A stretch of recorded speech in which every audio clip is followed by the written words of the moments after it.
여러분 안녕하십니까? 주민 여러분의 교통안전 지킴이 전남지방경찰청 배인혜 경사입니다. 매주 이 시간에는 블랙박스 영상에 담긴 사고 현장 되짚어보면서 도로 위의 교통안전에 대해 살펴보고 있습니다. 그럼 첫 번째 영상 함께 보겠습니다. 이 영상은 전남 목포의 한 도로에서 일어난 상황입니다. 차량 한 대가 도로를 달리고 있는데요. 옆 차선을 달리던 차량이 유턴을 시도하기 위해 갑자기 차선 변경을 시도합니다. 이에 놀란 운전자가 급제동을 하면서 다행히 차량끼리 접촉은 피했습니다. 그렇다면 급차선 변경이 얼마나 위험한지 다른 영상 보시면서 함께 살펴보겠습니다. 차량 한 대가 2차선을 달리고 있는데요. 전방에 주차된 차량을 발견하고 갑자기 1차선으로 차선을 변경하면서 뒤따르던 차량과 추돌 사고로 이어집니다. 보통 교통사고가 일어나면 가해 차량과 피해 차량에 따라 과실 비율이 달라지기 마련인데요.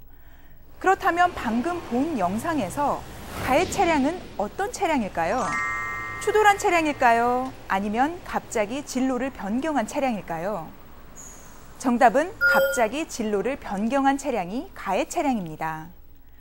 운전자 대부분이 추돌 사고와 관련해서는 뒤따르던 차량의 과실이 100%라고 알고 있는데요. 잘못된 상식입니다.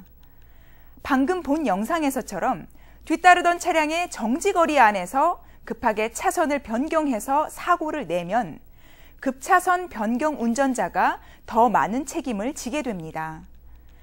다음은 방향지시 등을 부적절하게 사용해 보복운전으로 이어진 상황 함께 살펴보겠습니다. 서해안 고속도로입니다. 차량 한 대가 도로를 달리다 저속주행하는 차량을 발견하고 차선을 변경해 앞지르기를 시도합니다.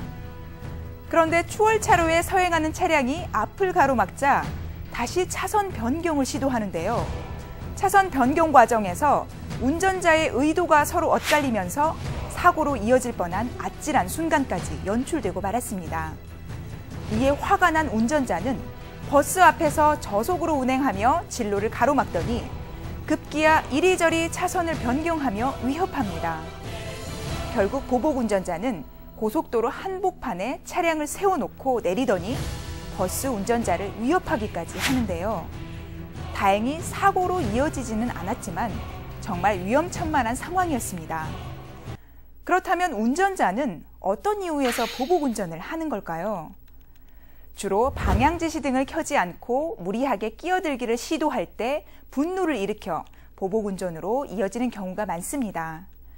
이럴 경우에는 비상등을 켜 양보해준 것에 대한 고마움을 표시한다면 상대방의 분노도 조금은 가라앉을 수 있습니다.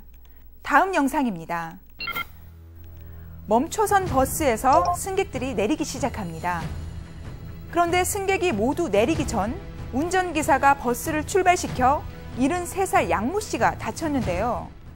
버스 등 대중교통 운전자의 경우 무엇보다 승객 하차 여부를 꼼꼼히 살피는 것이 중요하겠죠.